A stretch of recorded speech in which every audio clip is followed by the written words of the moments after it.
Bapa,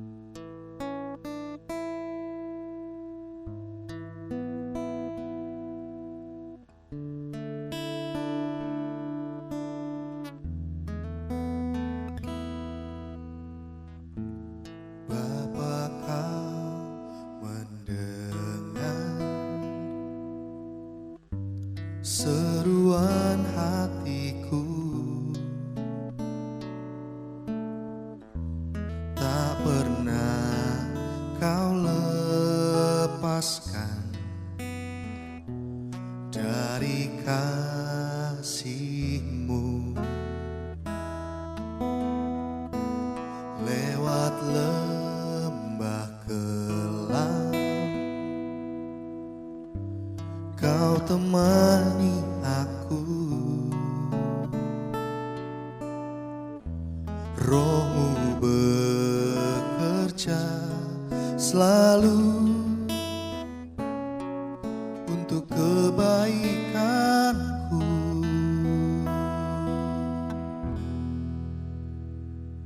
Mengalir kuasa dari tempat maha tinggi, Bapa kekal mulia, Kau hadir di sini, memulihkan hati, menyembuhkan yang terluka.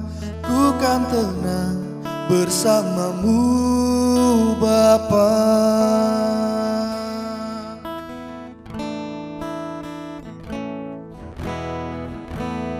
Bapa, Kau mendengar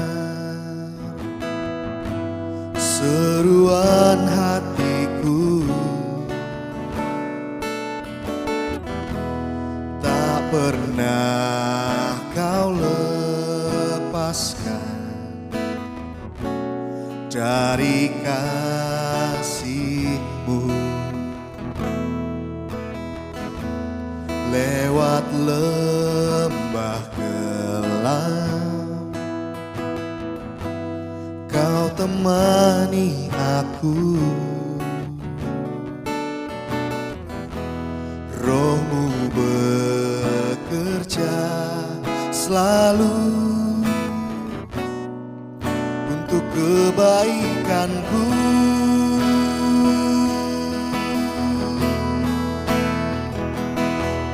Mengalir kuasa dari tempat maha tinggi, Bapa kekal mulia, Kau hadir di sini, memulihkan hati, menyembuhkan yang terluka.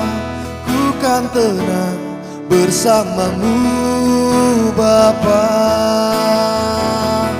Mengalir kuasa dari tempat maha tinggi, Bapa kekal mulia, Kau hadir di sini, memulihkan hati, menyembuhkan yang terluka.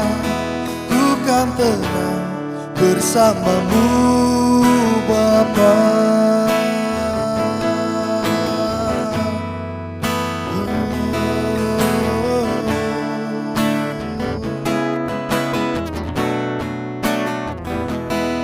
Kami tenang di dalam-Mu, Tuhan. Kami aman di dalam-Mu, Yesus.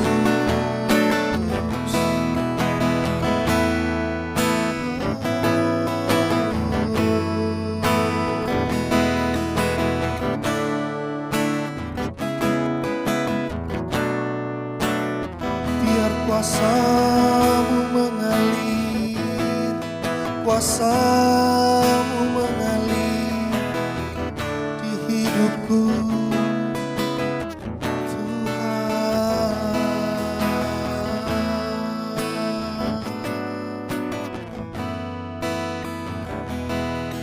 Kau Bapa yang mulia,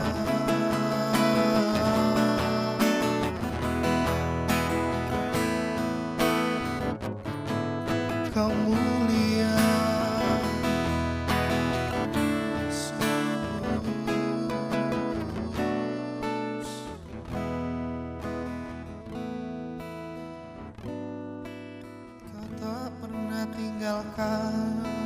kami, Tuhan.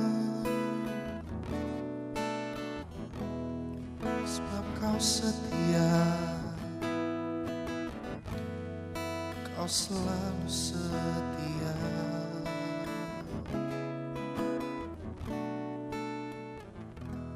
Mengalir kuasa dari tempat maha tinggi, Bapa kekal mulia, Kau hadir di sini, memulihkan hati, menyembuhkan yang terluka.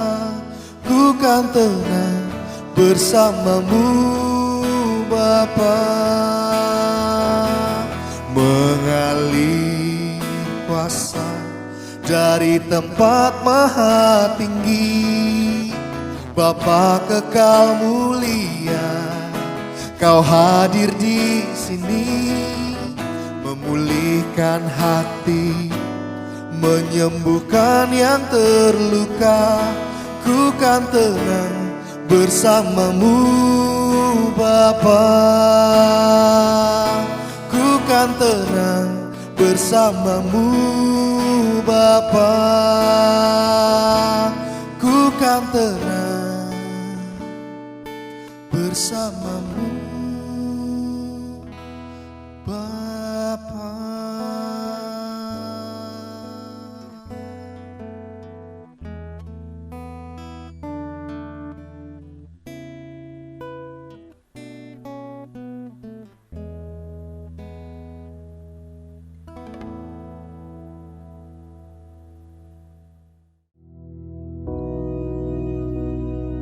Bapa kami yang di surga, dikuduskanlah namamu, datanglah kerajaan-Mu, jadilah kehendak-Mu di bumi seperti di surga. Berikanlah kami pada hari ini makanan kami yang secukupnya, dan ampunilah kami akan kesalahan kami, seperti kami juga mengampuni orang yang bersalah kepada kami. Dan janganlah membawa kami ke dalam pencobaan, tetapi lepaskanlah kami daripada yang jahat. Karena Engkaulah yang empunya kerajaan dan kuasa dan kemuliaan sampai selama-lamanya. Amin. Shalom, selamat pagi saudara. Bagaimana kabar saudara? Haleluya. Mari kita buka dalam Ibrani pasal yang ke-6.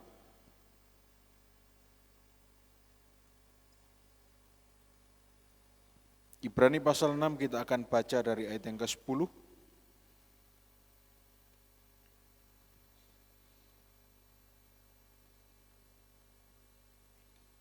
Sepuluh, 11, dan 12 terlebih dahulu. Ibrani pasal 6 ayat 10, 11, dan 12. Nah mari saudara simak bersama-sama ketika ayat ini. Saya akan bacakan untuk saudara semuanya. Ibrani pasal 6 ayat yang ke-10 sampai 13. Sebab Allah bukan tidak adil sehingga ia lupa akan pekerjaanmu dan kasihmu yang kamu tunjukkan terhadap namanya oleh pelayanan kamu kepada orang-orang kudus yang masih kamu lakukan sampai sekarang. Tetapi kami ingin supaya kamu masing-masing menunjukkan kesungguhan yang sama untuk menjadikan pengharapanmu suatu milik yang pasti sampai pada akhirnya. 12. Agar kamu jangan menjadi lamban tetapi menjadi penurut mereka yang oleh iman dan kesabaran mendapat bagian dalam apa yang dijanjikan Allah. Nah sampai di sini dulu saudara. Kalau kita baca dari ayat yang ke-10 sampai 12, 3 ayat ini berbicara kepada kita, mengajarkan pada kita bahwa Allah itu Allah yang tidak pernah berhutang. Amin saudara. Allah tidak pernah lupa akan setiap janjinya. Apa yang saudara sudah lakukan untuk menyenangkan hati Tuhan, Tuhan tidak akan berhutang pada saudara. Amin saudara. Tuhan itu tidak pernah mau berhutang. Mungkin memang hari ini belum dibayarkan. Karena apa? It's not time yet. Belum tepat waktunya. Mungkin saudara sudah menabur, saudara sudah menyenangkan hati Tuhan.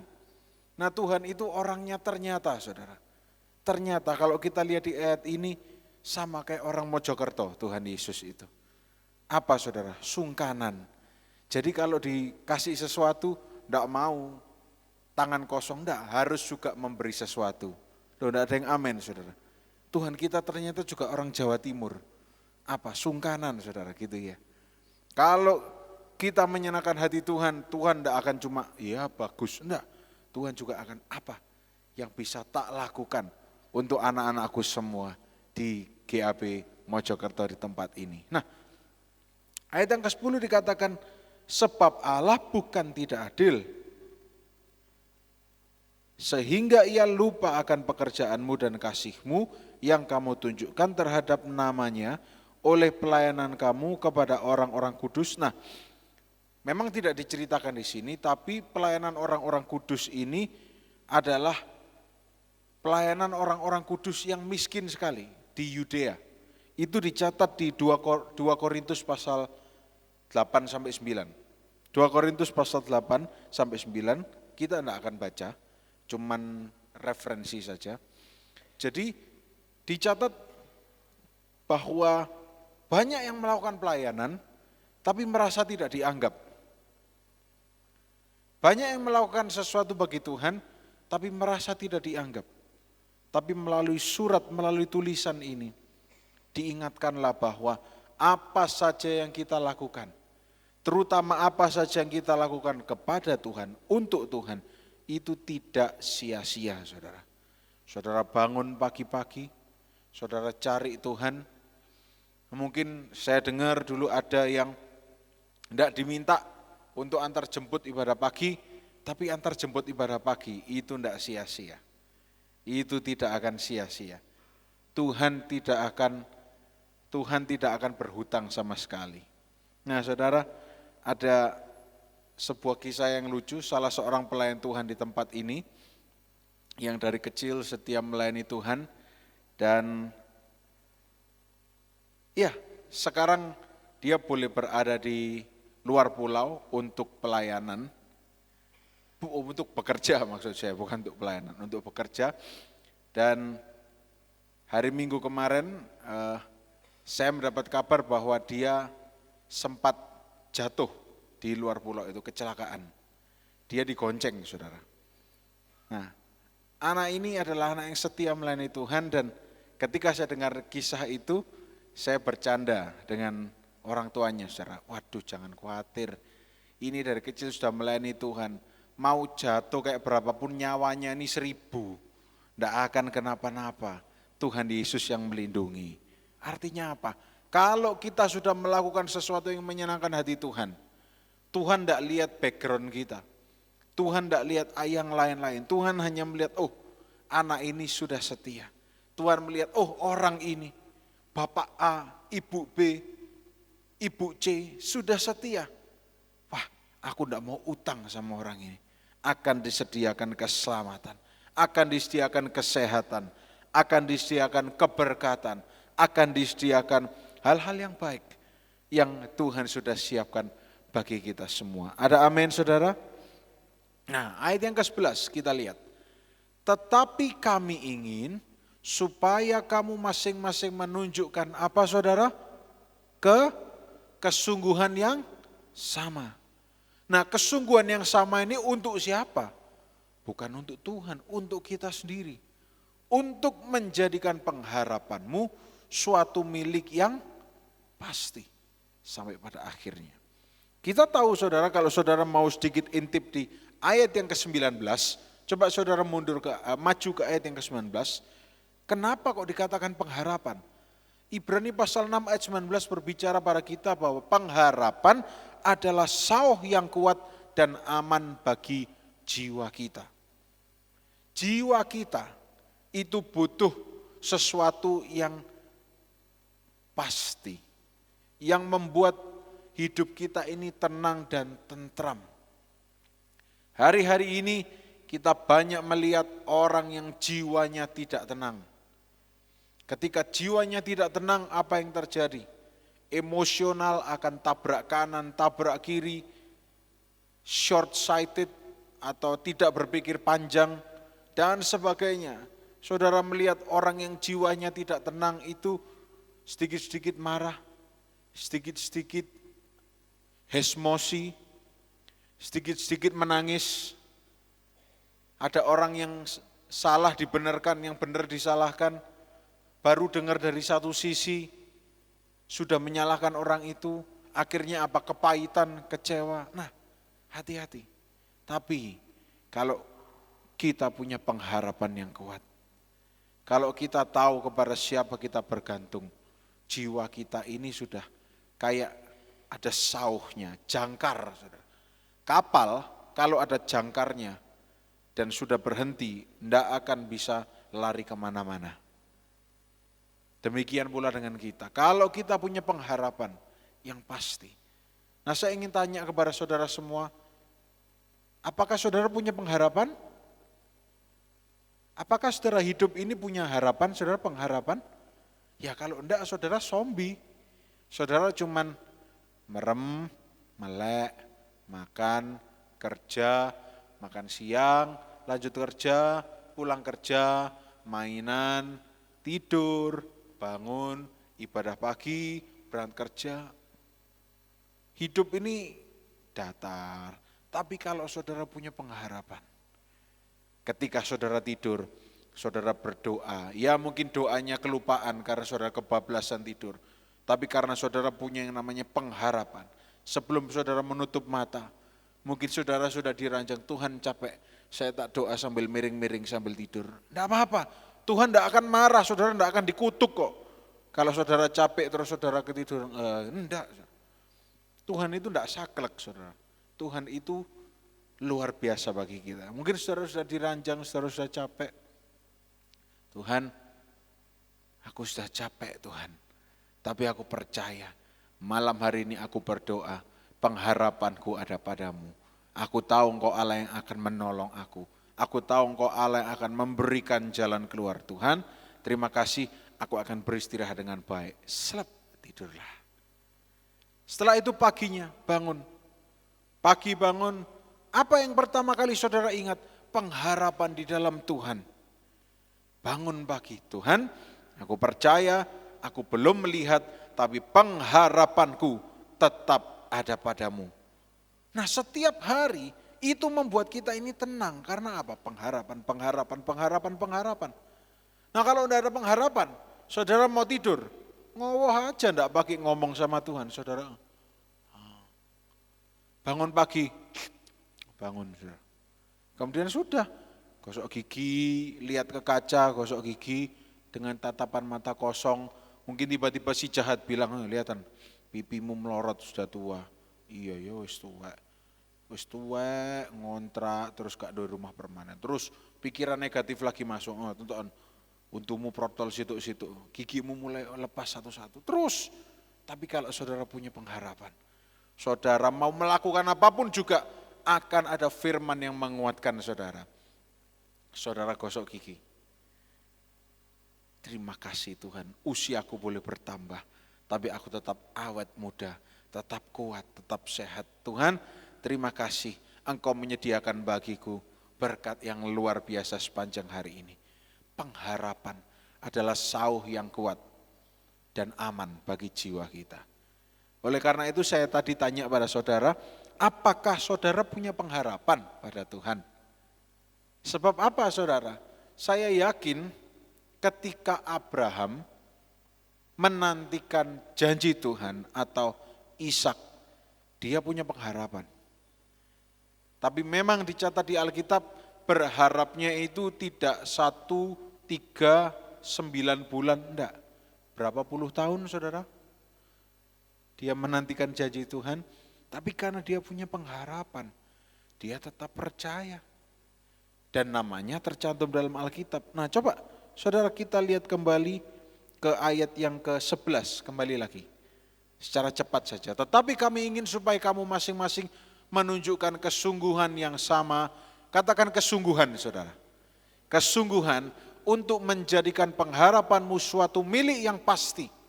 Sampai pada akhirnya, ayat 12, agar kamu jangan menjadi lamban, tetapi menjadi penurut-penurut mereka yang oleh iman dan kesabaran mendapatkan bagian dalam apa yang dijanjikan Allah. Jadi, kesungguhan itu akan menjadikan kita tidak lamban dan menjadikan kita penurut, sehingga kita akan mendapatkan bagian yang sudah Tuhan siapkan bagi kita. Seperti doa Bapa kami, give us this day our daily bread. Berikanlah pada kami pagi hari ini makanan kami yang secukupnya, yang menjadi bagian kita. Saudara, kalau memang hari ini adalah bagian kita untuk terima pertolongan Tuhan, pasti akan terjadi dalam hidup kita. Kalau memang hari ini adalah bagian kita, nah ini sebaliknya, untuk dididik oleh Tuhan, pasti kita dididik oleh Tuhan. Kita kemarin sudah berbicara mengenai Tuhan mendidik, chastening, dikatakan menghajar itu bukan berarti menghajar pelampiasan kita ditendang, disadui gitu, enggak. Tapi kita diajar, kita dididik oleh Tuhan. Sekali lagi saya akan ingatkan bahwa kalau saudara punya anak yang di TV beberapa tahun lalu pernah ditampilkan saudara, tidak mau makan nasi, maunya ngerokoti batu bata. Apakah akan saudara katakan, terus nak, bagus, nanti tak datangkan TV supaya kamu terkenal, gitu. Gitu saudara, kalau saudara punya anak. Atau enggak lah, ada lagi, anak yang makanannya bukan nasi dan bubur tapi pasir. Pasir digenggam terus dicamil gitu. Gitu saudara? Enggak akan. Saya yakin kalau saudara punya anak, punya cucu, begitu pegang pasir sudah, loh apa itu? Ayo lepas. Nah gitu. Begitu megang batu bata mau dimakan, loh ini aja tak kasih roti tawar nak, lebih enak. Batu bata bukan untuk makan. Betul saudara? Nah demikian pula dengan Tuhan kita.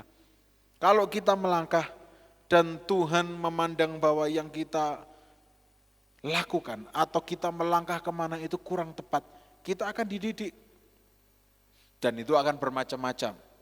Misalnya saudara lemah dalam penglihatan saudara, Tuhan akan mendidik saudara dalam penglihatan. Maksudnya apa? Gini loh, yang ibu-ibu kalau pergi ke Sunrise Mall, lihat ada diskon 75%, langsung suaminya disenggol. Pak, 75% Pak, celana jeans. Nah itu maksudnya lemah di mata, itu maksudnya saudara. Kalau yang bapak-bapak pergi ke toko elektronik, waduh ini TV 4K, ini atasnya high definition, ini tajam. Kalau lihat TV tajam, mah TV-nya lagi diskon. Diskon berapa? 5%, loh tapi diskon. Itu lemah di mata. Nah Tuhan akan mendidik kita semua. Supaya apa? Kita lebih baik lagi.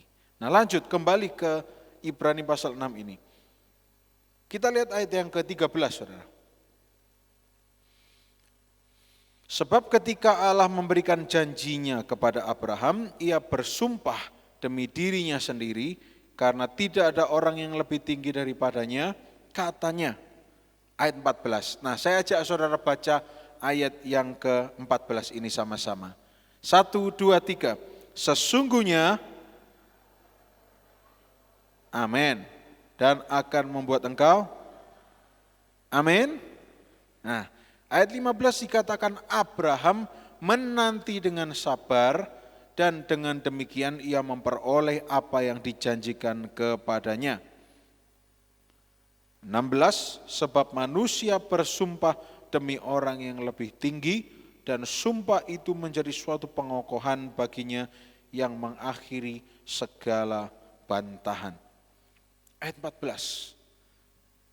Pengharapan itu sudah jadi kekuatan bagi kita. Dan ayat 14 dikatakan, ini loh firman Tuhan itu. Sesungguhnya Tuhan tidak akan hutang pada kita semua. Apalagi saudara yang sudah menyenangkan hati Tuhan, oh tidak akan hutang. Coba saudara sendiri aja, tidak usah Tuhan lah. Saudara pernah diberkati oleh orang lain. Dan berapa saat kemudian saudara ternyata diberkati oleh Tuhan secara luar biasa. Kalau saudara ini punya rasa dalam tanda kutip normal. Kalau saudara ini tahu sungkan, saudara membalas enggak kira-kira? Balas pasti. Saudara dulu waktu enggak punya uang, kelaparan, pernah dibelikan nasi goreng oleh seseorang. Nah setelah saudara diberkati, saudara balas, saudara juga kirimi nasi goreng, tapi porsinya lebih banyak. Nah itu manusia, apalagi Tuhan kita. Saya ingin saudara ketika kita tinggalkan tempat ini nanti, kita tidak pulang dengan tatapan mata yang kosong. Tuhan firman-Mu gitu-gitu aja. Enggak. Tapi saudara pulang dengan membawa sebuah kepastian. Pengharapanku tidak akan sia-sia. Pengharapanku itu tidak akan pernah gagal. Pengharapanku di dalam Engkau itu membuat jiwaku tenang. Mungkin memang diiringi dengan tetesan air mata. Mungkin memang diiringi dengan hati yang tersayat-sayat. Tapi pengharapanku pada Tuhan tidak akan pernah sia-sia.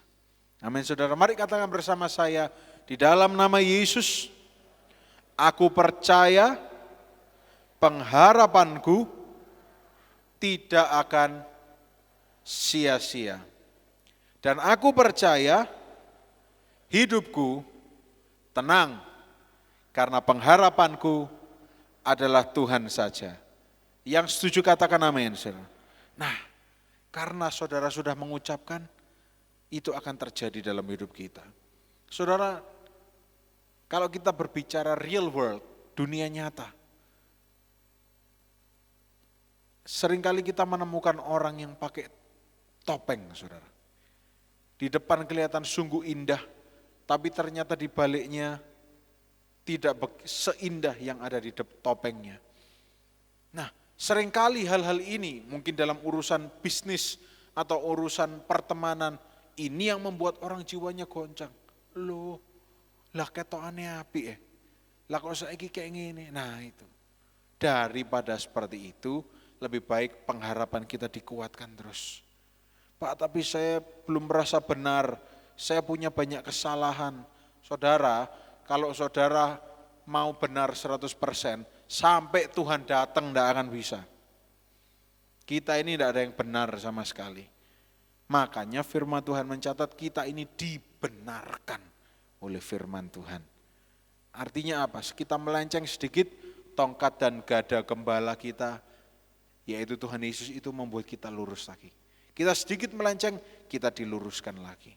Oleh karena itu pagi hari ini, sekali lagi kita harus sadar bahwa gereja ini isinya bukan orang Farisi dan ahli Taurat. Tapi justru gereja ini adalah rumah sakit rohani bagi kita yang sakit hati, bagi kita yang hatinya perih, bagi kita yang punya pengharapan.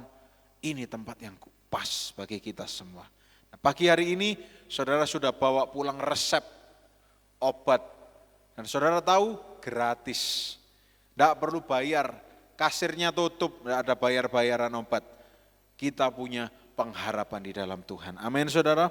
Kita baca ayat yang ke-19 bersama-sama. Sampai ayat 20. Ayat yang terakhir untuk pagi hari ini. Nah mari kita baca sama-sama 1, 2, 3. Pengharapan itu adalah sauh yang kuat dan aman bagi jiwa kita, yang telah dilabuhkan sampai ke belakang tabir ayat 20, di mana Yesus telah masuk sebagai perintis bagi kita ketika ia menurut peraturan Melkisedek menjadi imam besar sampai selama-lamanya. Amin. Sampai di sini dulu. Mari kita bangkit berdiri bersama-sama.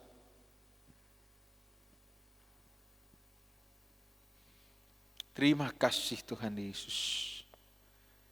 Pengharapanku tidak akan pernah sia-sia. Terima kasih Yesus. Terima kasih. Selamanya Kau Tuhanku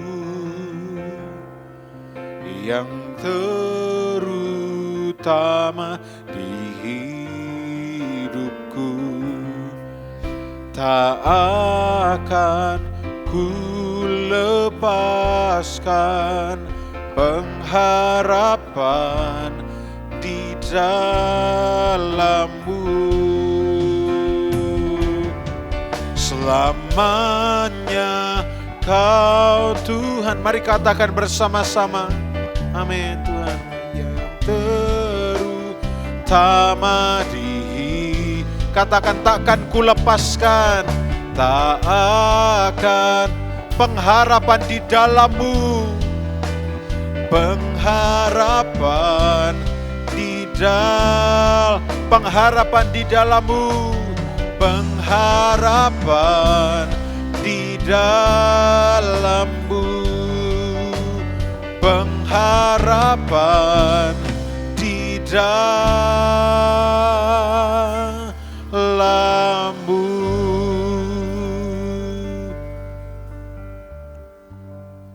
Kami percaya Engkau adalah pengharapan bagi kehidupan kami. Engkau adalah yang membuat kami bangun di pagi hari dengan senyuman. Engkau adalah pribadi yang membuat kami tertidur dengan nyenyak di malam hari, karena kami tahu siapa yang menyiapkan hari esok kami. Ajarkan kami untuk tetap percaya. Ajarkan kami untuk tetap bergantung kepadamu. Karena kami tahu itu menyenangkan hati-Mu Tuhan. Terima kasih Tuhan Yesus. Mari kita angkat kedua tangan kita untuk terima berkat Tuhan. Dalam nama Tuhan Yesus Kristus, sepanjang hari ini kita semua sehat, diberkati, dibungkus dengan darah Yesus. Apa saja yang kita lakukan berhasil, beruntung, dan menyenangkan hati Tuhan. Di dalam nama Tuhan Yesus Kristus, mari semua yang percaya kita katakan sama-sama.